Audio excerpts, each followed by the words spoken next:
Hello అందరికీ welcome back to my channel. ఇప్పుడు నేను రుచికరమైన టొమాటో చట్నీ ఎలా చేయాలో చూపించబోతున్నాను. ఫస్ట్ ఒక ప్యాన్లో 5 టేబుల్ స్పూన్స్ ఆయిల్, అలాగే 10 పచ్చిమిర్చి, 5 వెల్లుల్లి రెబ్బలు, కొంచెం కరివేపాకు, చెంచా జీలకర్ర వేసుకొని వేయించుకోండి. దాని తర్వాత సేమ్ ప్యాన్లో అయినా లేకపోతే వేరే ప్యాన్లో అయినా 8 టొమాటోస్ని ఉడికించేసుకోండి. బాగా వాటర్ అంతా ఎగిరిపోయే వరకు వేయించుకోండి. నేను ఇక్కడ కరివేపాకు వేయడం వల్ల ఏంటంటే జుట్టుకి కళ్ళకి చాలా మంచిదండి.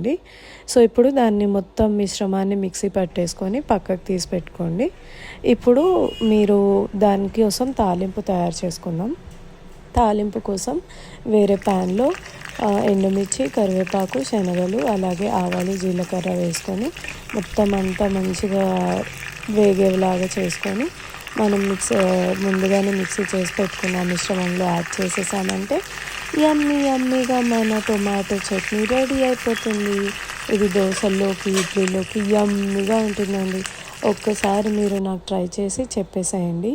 చూసారా, ఇక్కడ తాలింపు రెడీ అయిపోయింది టేస్టీగా. ఇప్పుడు మనం అందులో ముందుగా రెడీ చేసుకున్న మిశ్రమంలో వేసేసామంటే ఫుల్ టు ఈజీగా మన 5 మినిట్స్లో టొమాటో చట్నీ రెడీ అయిపోతుంది. యమ్మీగా దోశలు చేసుకొని పొద్దున్నే తినేసేయండి. అంతే సింపుల్గా టొమాటో చట్నీ యమ్మీగా రెడీ. బాయ్.